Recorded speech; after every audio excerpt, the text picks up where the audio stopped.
Patriots actually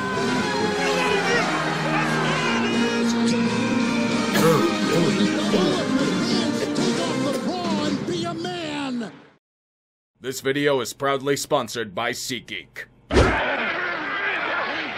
And there's a flag on the field. Looks like this one might be a doozy. Personal foul. Spending too much on tickets. On you. Result is an empty wallet and an automatic first down. Ooh, another person who broke the bank buying seats for the game. You know, that guy could have really used some SeatGeek in his life. Isn't that the app that sorts all tickets available in the resale market to help people get the best value? That it is, Todd. It also happens to have a few bells and whistles, too. Let me get my telestrator. You see here? It sorts all tickets from red to green on a 1 to 10 scale, gives you a view from where you'll be sitting, and allows you to scan your tickets in from your phone. Boom! Right in the end zone for savings. Very nice segue. Anything else we should know? Definitely. Use the code word TREE in the link below to save $20 off your first purchase. Who is Tree? I mean, it's a free discount. Who cares about the name? Fair enough. Oh, and Green Bay just scored a touchdown. All thanks to the power of SeatGeek. They get the point, Greg. Code Red, Tennessee. The Titans have lost 3 of their last 4 and look like shit in most of their defeats. Entering a battered homeland, a confident San Francisco that's won 5 of 7. In normal times, the Niners would absolutely destroy a group that's been battered by 17 waves of injuries and COVID. But as you can tell, this is not a normal year. All things are as fucked as someone in Jerry Boy's private suite. When looking at the first half, San Francisco should have crushed the Titans. But let's consider the holiday here. Jimmy Jesus and the Niner defense were in the giving spirit. So many times where their fuck-ups felt inexcusable for any other reason besides a tax write-off for charity. That includes regifting them A.J. Brown. Think Tennessee may have missed him. Not sure, might be a bit of a stretch. Regardless, the game had become a bit of a stalemate into the second half. A battle of fruitless trench warfare. That was until San Francisco finally realized they have talent at wide receiver and managed to tie the game with about 2 minutes left. But here's the problem. The Niners have a secondary made of some empty bottles of Henny and Scotch tape. Tennessee's going on a drive for their fans and dragging their playoff hopes with them. And you know what caps off such a surprising climax? Some points to walk it off.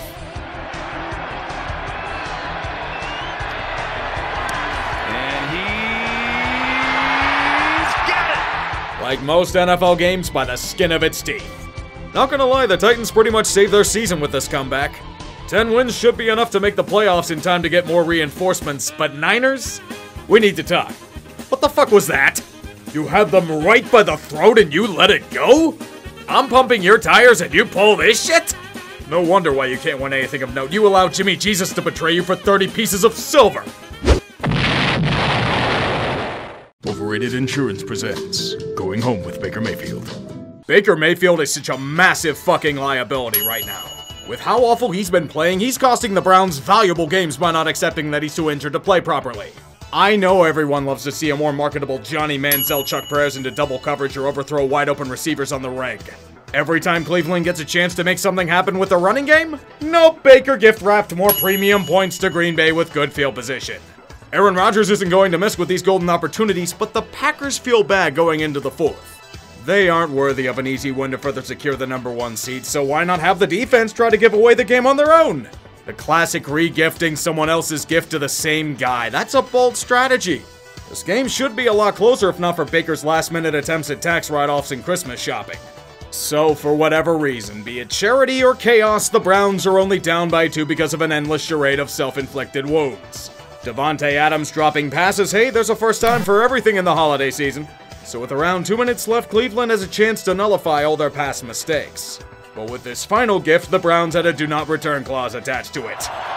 They've converted on 7 of their last 9 third downs, and this one's picked! You have all 3 timeouts in your back pocket and you're trusting the guy who's throwing road spikes under your car?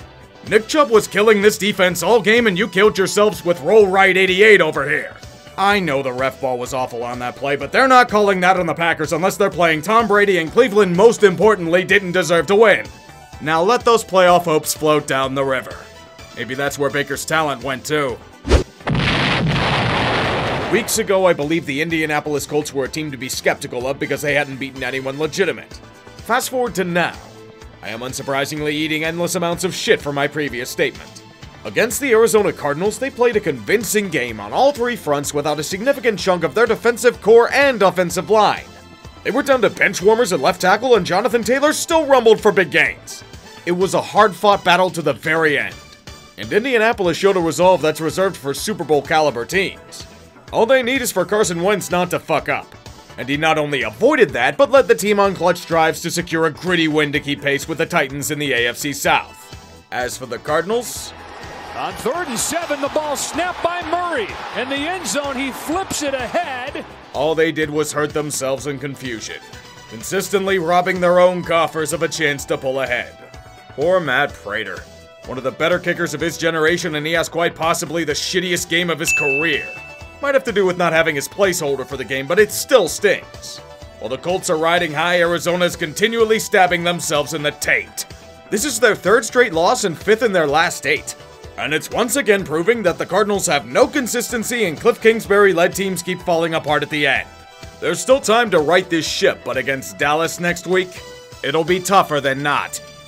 Whatever, you made it to the playoffs, we'll solve that riddle later on.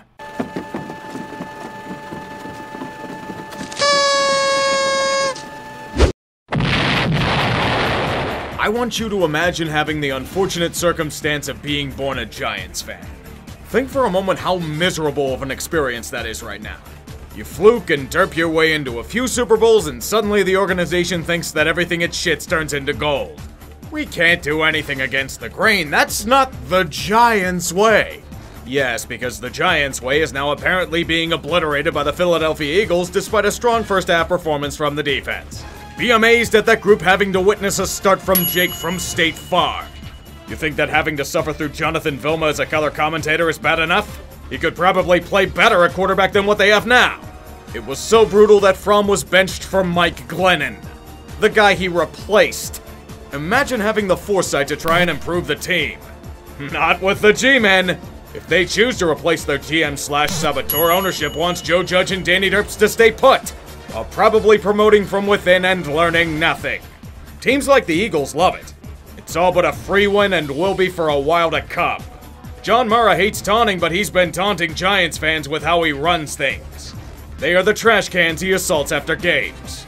If you're lucky, he'll throw a used medium soda in you when he's done.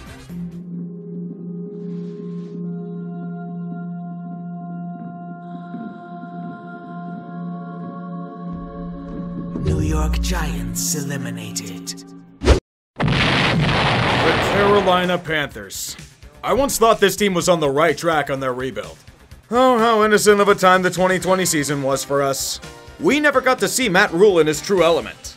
One of not knowing what the hell he's doing in any facet. The dude treats quarterbacks like Mike Keenan treated goaltenders back in the day.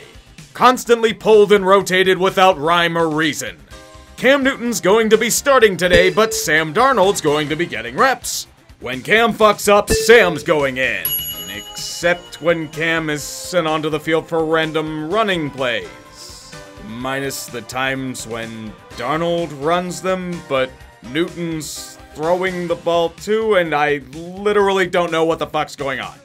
How did he thrive at Temple and Baylor with this kind of bullshit?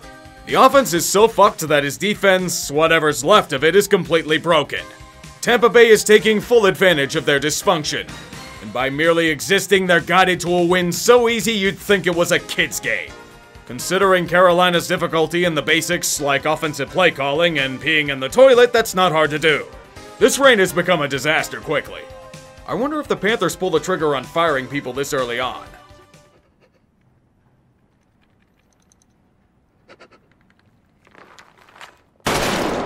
Carolina Panthers eliminated. Also, no shocker to anyone in attendance, the Tampa Bay Buccaneers have secured the NFC South. Yes, it's very shocking.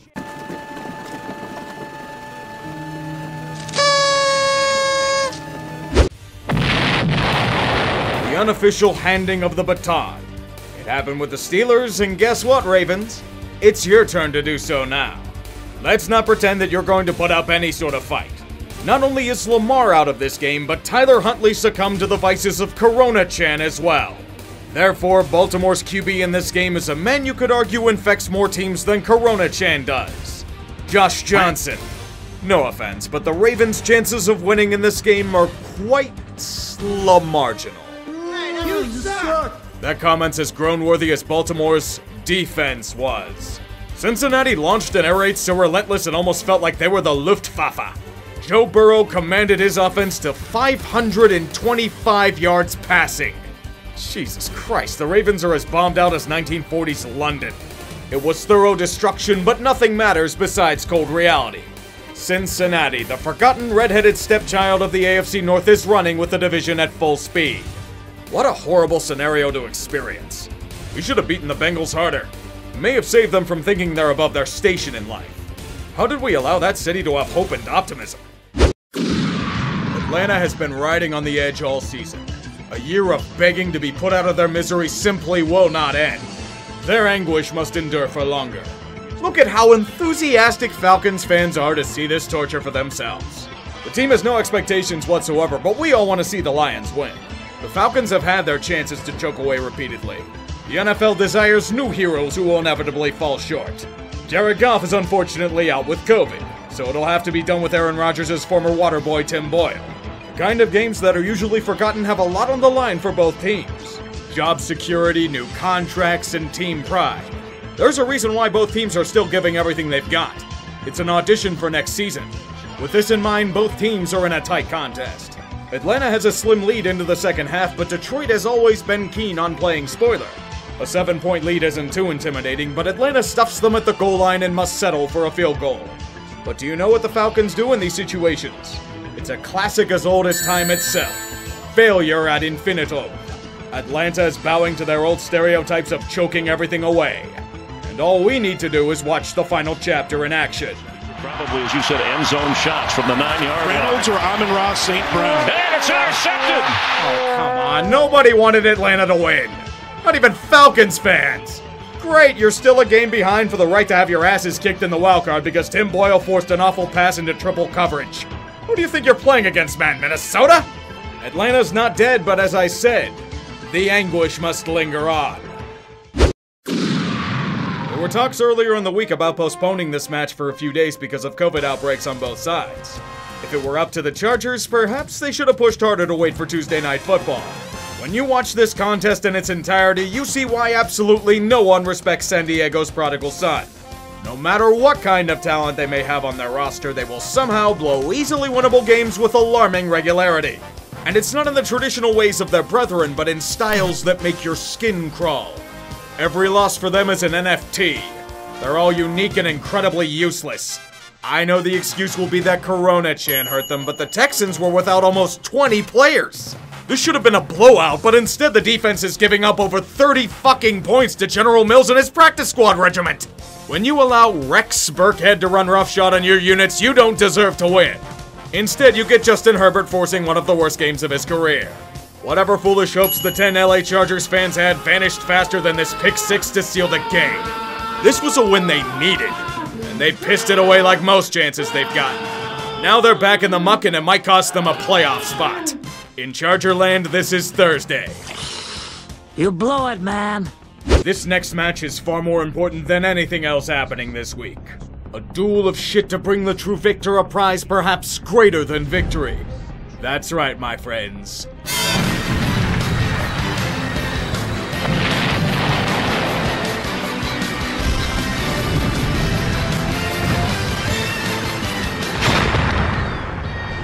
The Jaguars and Jets. Both franchises expected to be heavy favorites in the 2021 Tank Bowl standings will potentially settle the great question of our times. Who will secure the first overall pick in the draft?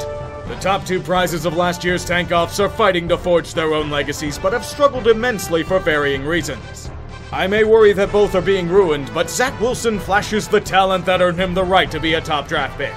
Incredible running performances against a weakened Jacksonville unit, to be fair, are giving Jets fans a reason to hope for something greater.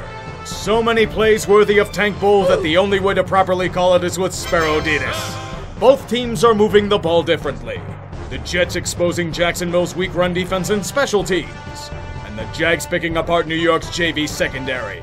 We have an intriguing contest headed down to the wire. There isn't a clear-cut top draft pick this year, so no real reason to tank hard, barring a desire to blow everything up, but both teams did so already. New York has a clear chance to finish Jacksonville off at their goal line, but they cannot penetrate their weakened defenses in time.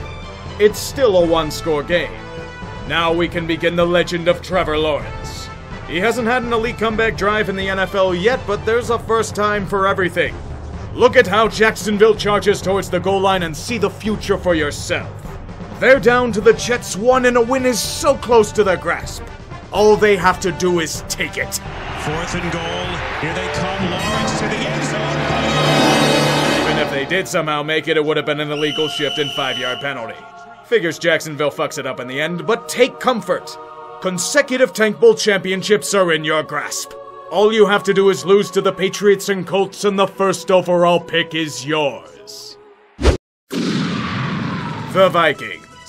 Whenever you think there's a chance in hell of them doing the right thing, they'll somehow take your low expectations and treat them like a bird flying into their stadium glass. Dead on impact. Against the Rams at home, they encompassed every single fucking thing wrong with their franchise this season, and perhaps most of them in their history. You already know the name of the game. Repeated acts of self-destruction. No matter what they do, the Vikings will sabotage themselves as a form of suffering. Receivers' hands turning into stone at the goal line. This is obviously Kirk Cousins' fault. The defense gave Matthew Stafford flashbacks of his Detroit days with bad luck aplenty. 3 interceptions off of him, 2 in the red zone, and they can do little with them. Not with how terrible their special teams were as well. This punt return touchdown is probably also somehow Kirk Cousins' fault as well.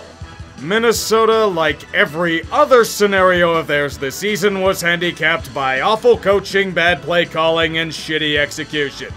I think Vikings fans would agree with executing certain people for this increasingly lost season. Fighting off the Rams alone would have been tough enough, but Minnesota keeps making it harder and harder for themselves. This game might have been the dagger. Next week is Green Bay. I wonder how the fuck they castrate themselves there. Not that it matters to the Rams. They'll give the heartbreak to gain the division lead and secure a playoff berth.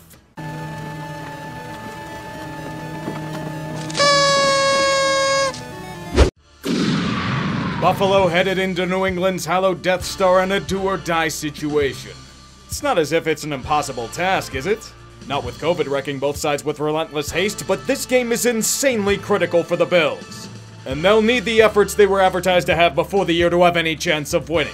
Buffalo will need their elite defense to clamp down on their opposition by any means necessary. They're going to need more than a one-dimensional offensive game. Most critically, they'll need Josh Allen to transcend time and space to finish the objective. In their greatest hour of need, all 3 of these facets answered the call. Well, 2.5 of them.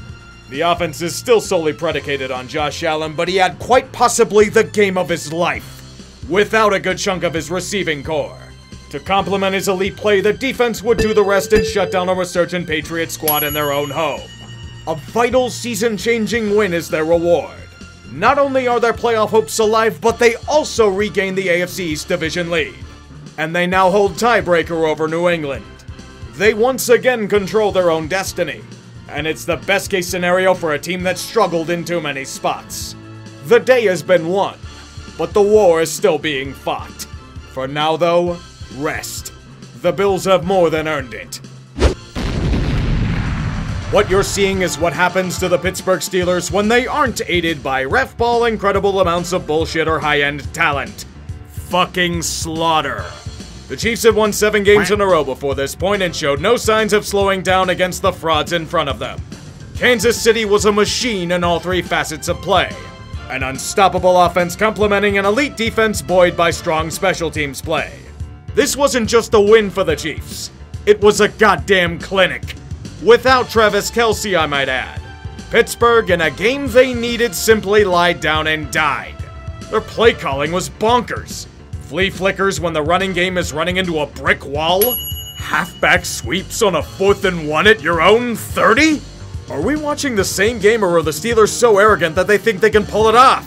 Either way, Kansas City turned this into such a laugher that the CBS wing of the Steelers propaganda department switched out of this game early in the 4th quarter.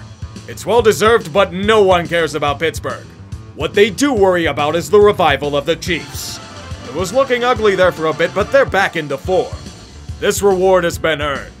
For the 6th consecutive season, Kansas City has laid claim to the AFC West.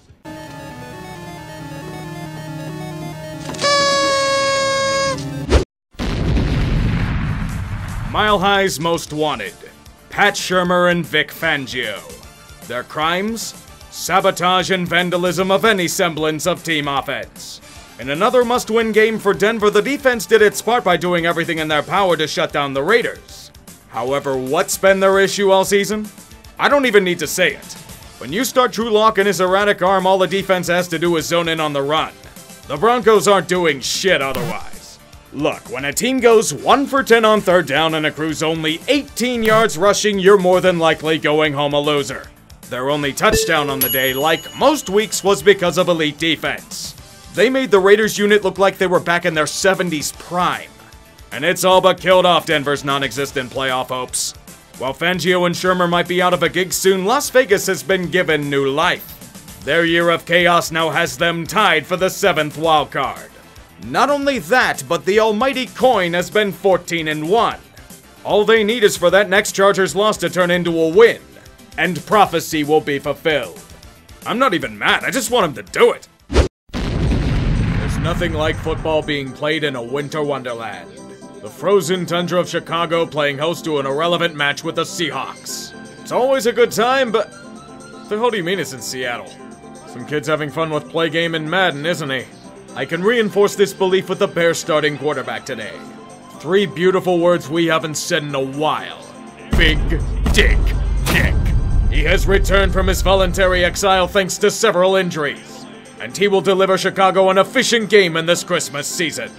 To be fair, it is against Ken Norton Jr.'s antivirus, but the offense is showing something it rarely has all year. Life. The same can't be said for Seattle. For years, they have been getting bailed out by a relentless rushing game and Russell Wilson pulling 20 rabbits out of his ass. They no longer have such luxuries these days. They may be leading in the second half, but in the greatest shocker of them all, the offense stalls out and Chef Russ is cooking duds. Golden opportunities to extend their lead are squandered whenever they arise. The only consistency on the Seahawks is shooting themselves in the foot. Even on defense, against an offense as putrid as the Bears, they find ways to implode. At the end of the day, it all comes to a head as Chicago pushes forward with 2 minutes left. Colts in zone, and this time it is caught by guess who? Jimmy Graham! But hold up, St. Nick has a gift for you too, Seattle. Foles, design roll. Foles, back in the end zone, and it's Demir Bird, and he makes the catch and converts! A dagger in the back. No matter the past, Russell Wilson doesn't have the magic he used to. There is only defeat by 1 point.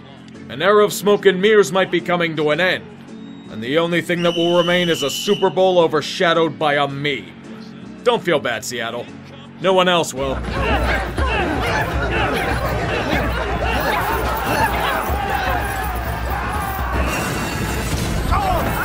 Seattle Seahawks eliminated. Oh my god! If you ever wanted a history lesson about Manifest Destiny, this is pretty close to what it was like. So the Redskins still want to try their stunt of flying in their own benches. That's nice. How about we take a closer look at that skeleton of yours as Dallas rips it right out of your skin? The Redskins were merely being imposters on the open plain while the Cowboys shot them all and burned everything to the ground. Washington put up next to no resistance against a relentless offensive attack. Hell, they put up more of a fight against each other on the fucking sidelines. There are decimations of medieval villages, and then there is whatever the fuck Jerry's horde just unleashed upon the world. It felt like years of pent-up aggression towards an ancient blood feud. This game was done before the first snap, but Dallas does not give a shit. Jesus Christ, Cowboys, they've been dead for 45 minutes! All you're doing is pounding their disintegrated corpse into dust. The only thing you had to do was break your sewage pipes above their sidelines for irony's sake. But this is next level rage. Boys, while your bloodlust is still causing you to destroy everything in sight, here's an NFC East to lord over. God help us all.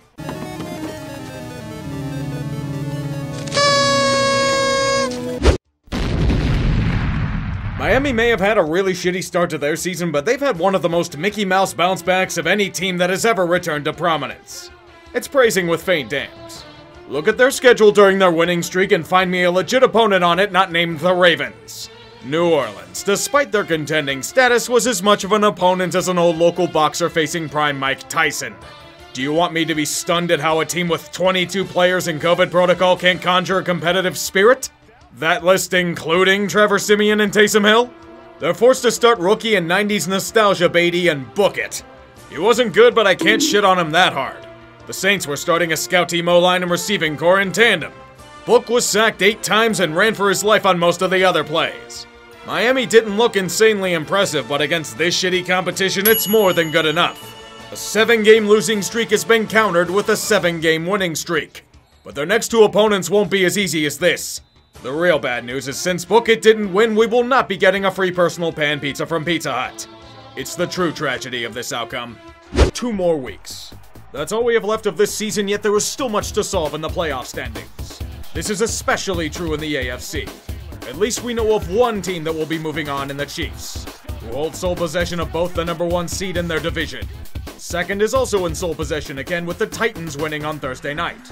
Third place holding serve in hell is the Bengals territory.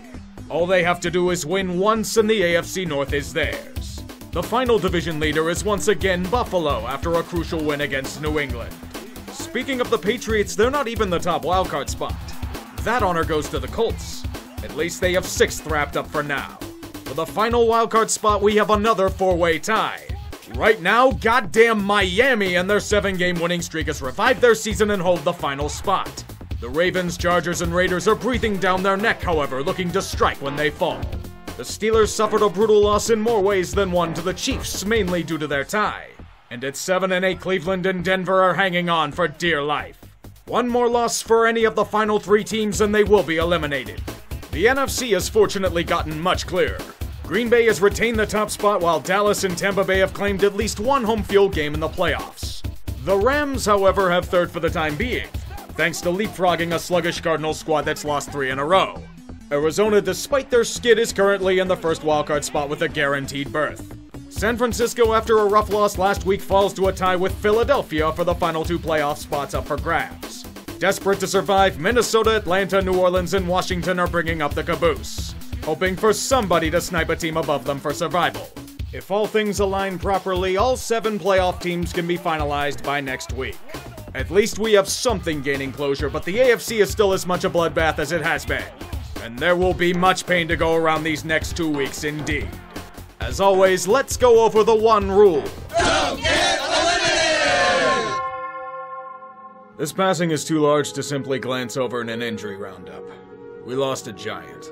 This past Tuesday, a legend was called upstairs. John Madden has died. He lived a full life, making it to 85 before ascending to the pearly gates. A man of wit, taste, and a damn impressive appetite, Madden might be one of the few men more known for his contributions off the field than on it. Which is a shame since he was a solid coach in the 70s for the Raiders. Even for his accomplishments in Super Bowl ring, they dwarf to his true influences. The broadcast booth. Video games. What is football without his mark in these fields? How else is Madden a household name than with him and Pat Summerall in the booth? When they called games back in the day, you knew it was a heavyweight matchup. With his name donning the most successful sports franchise in video game history? NFL football may be an institution, but John Madden transcended it in his influence. He hated flying, but his career soared to incredible heights. I've never heard anyone say a bad thing about his character. Only in his love of good food. Especially the 6-legged turkey and the legendary turducken. I want one of those things sometime in my life, if only for making them mainstream. Dude, a duck inside a chicken inside a turkey? Holy shit, just put me in a damn food coma immediately. Feel bad for waxing poetic, but it won't do him any justice. This man influenced football in more ways than he could imagine, and the sport as a whole will never forget what he meant to it. Decades of excellence forged in football immortality. The gods got a good one up there this week. I have a hunch they may have wanted the Summerall-Madden tandem back for the playoffs. He may have never embraced it, but here's to celebrating in the truest sense possible. An all-Madden life. This is the 3rd goodbye. It's the toughest. Goodbye, Pat. Rest in peace. I love you.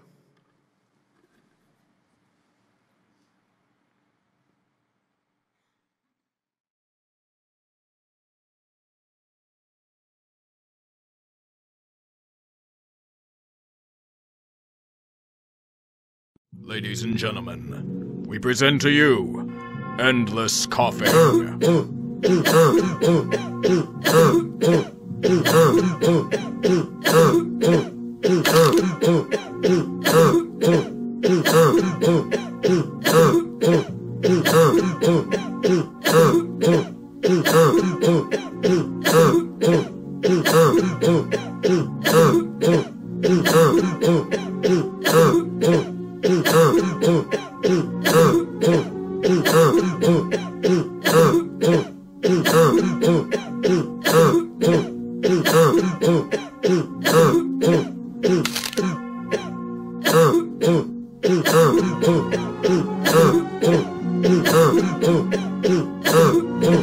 Unit lost. Unit lost.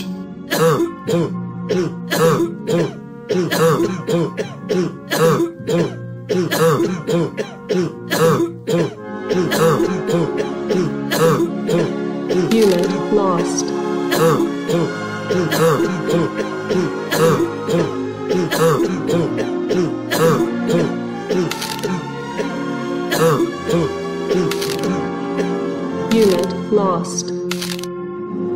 Unit lost. Unit lost.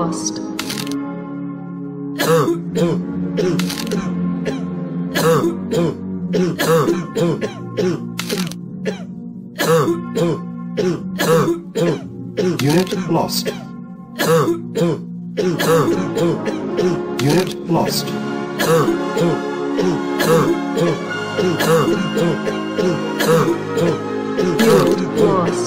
Unit lost. Unit lost.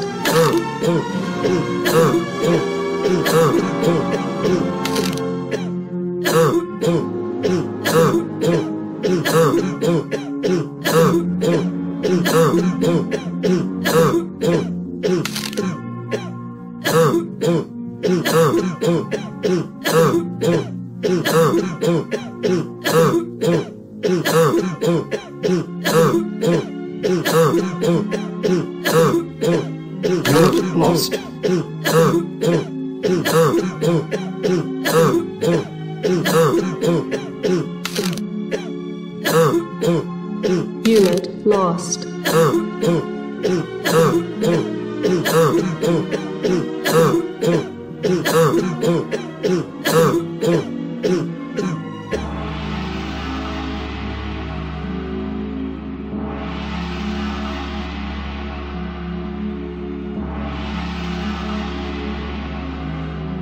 You are now most likely infected with coronavirus. Hopefully it will be a mild strain and show mercy. The football gods, however, do not. Amen. 3rd and 5, pass is caught. Lazard, touchdown! There it is, history for Aaron Rodgers on Christmas Day at Lambeau.